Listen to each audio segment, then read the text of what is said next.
Je vous remercie, Monsieur le Président, mes très chers collègues.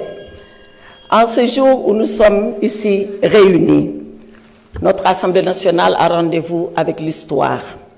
Elle a rendez-vous avec l'histoire parce qu'il nous est demandé de poser un acte grave et solennel en enlevant l'immunité parlementaire d'un collègue député.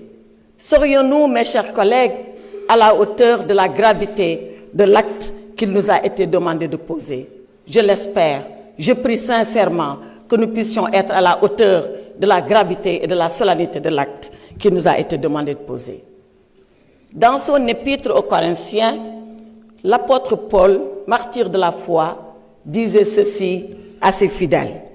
Si le ministère de la condamnation est glorieux, le ministère de la justice est encore plus glorieux que celui de la condamnation. Oui, il avait tout à fait raison. Le ministère de la condamnation, c'est le ministère de l'examen des faits. Le ministère de la justice, c'est celui de la balance qui pèse et qui suppose les faits. Avons-nous été justes avec notre collègue? Avons-nous pesé et supposé avant de prendre la décision?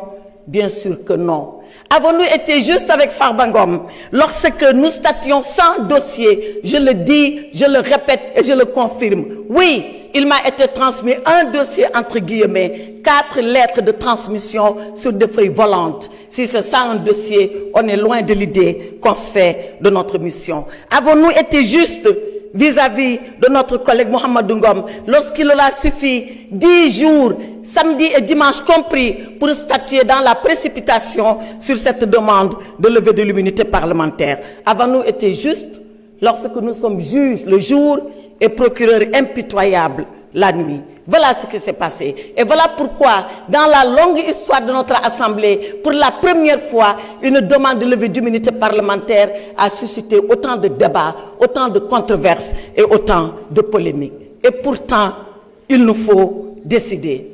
Il nous faut décider parce que nous sommes l'Assemblée nationale. Il nous faut décider parce que nous sommes les représentants que le peuple a envoyés ici à notre place. Il nous faut décider parce que nous devons être une assemblée juste, une assemblée nationale, une assemblée souveraine et une assemblée de rupture, comme on l'a promis aux Sénégalais.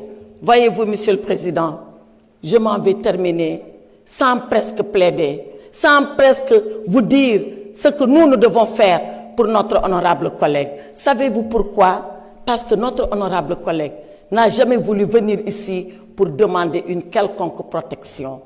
Il ne l'a jamais demandé parce que dans le Fouta lointain d'où nous sommes originaires, il nous est appris une chose. Il nous a été appris là-bas que vivre dans la peur est un échec de la vie.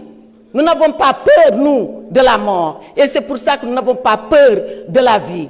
Et Mohamedou Ngom est prêt à affronter la vie parce qu'il sait qu'il va affronter un jour la mort. Sousi maya, huli maya, sous maya, minen ko dum min jangina, ko dum min gandi, ko dum min muynina, ko dum wala men bibbi futankobe. Farbinu sousi mo wour, obi sousi mawo may, te dum do ma gas endal Sénégal, min jabata ha ila yawmi dini, penali une pawe edo wamen, min jabata ha ila yawmi dini, gonga men ina tete. Ici, dans cette assemblée, l'honorable Farba Ngom a confié son sort à Allah subhanahu wa ta'ala. C'est le seul juge, c'est le dernier juge et c'est le meilleur juge. C'est le juge qui jugera ceux-là qui ont jugé. Jugeons pendant que nous pouvons encore le faire. Jugeons pendant que le peuple sénégalais nous regarde. Jugeons pendant que nous sommes là, face à notre conscience. Le reste appartiendra à l'histoire et l'histoire jugera Mohamedou Ngom. Je vous remercie, mes chers.